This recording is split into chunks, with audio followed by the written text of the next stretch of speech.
task na po is magbe-break up po yung 13 committees para gawin nila yung kanya-kanyang subject matter expertise para kunin yung mga at i-collate yung lahat ng mga recommendations ng departments.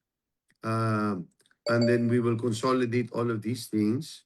So obviously the most active members committees will be the Committee on Agri, the Committee on Transport, the Committee on Social Services, the Committee on Energy, the Committee on Labor, Committee on Overseas Filipino Workers, the Committee on Information Communication Technology.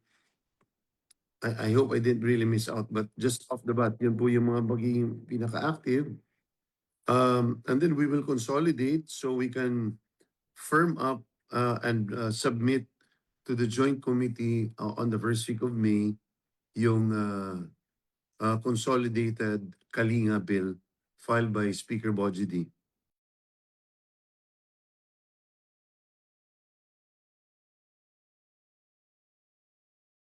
A week and a half, and then we will start consolidating by the last few days of April, and then present it to the joint committee formally. I say formally kasi right now the committee has not been formed by plenary action. So as soon as that is done, the consolidated bill will now be presented formally to the joint committee. Okay. Uh, Yes, sir. Go ahead po. So pangalawa po, we are appealing and looking forward to, I call on the Department of Finance for us to sit down and compare our data. We all mean well here. I think what's important is, like I always say, I hope the executive understands that we are not here to criticize. We are here to make the necessary suggestions so that the executive and the president can make accurate and correct decisions, best decisions for our people. We have seen already that the committee hearings have brought a number of benefits even without the bill being passed yet. So sa committee po natin, na-approve na po yung extension. Hiningi po natin yung extension ng LTO, expiring LTO licenses. In-extend na po nila yan for 3 months kung mag-expire po kayo today. Yung pangalawang hinihingi po natin na wala pang action are expiring franchises. Na kung po pwede, extend din po natin yan ng ilang buwan.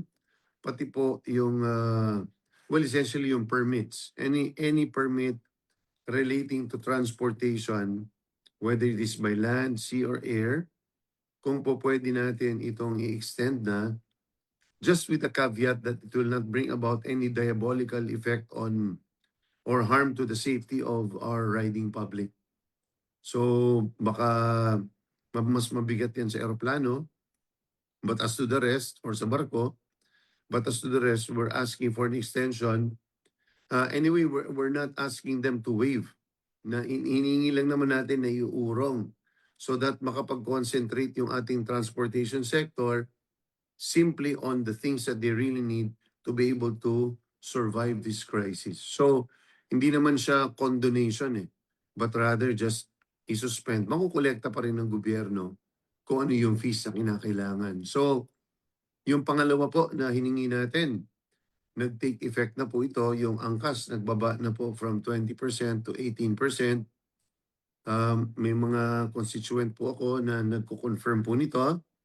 Nag-aantay pa po tayo sa Joyride, sa Move It, at sa iba pang mga MC taxis or yung motorcycle taxis to take the necessary action para mag-contribute sila dahil hindi lang gobyerno ang dapat magsakripisyo dito o tumulong, kundi pati yung private sector. So, yan po, no? Balik po ako dun sa panawagan sa DOF. I'd like to sit down with DOF as soon as time possible, kahit in this weekend, lahat. Because we really think that the computation has excluded a number of things. Na tingin namin kailangan mas mabalangkas at may paliwanag namin para i-push natin talaga yung total suspension both ng diesel at saka ng gas. Yun na po muna.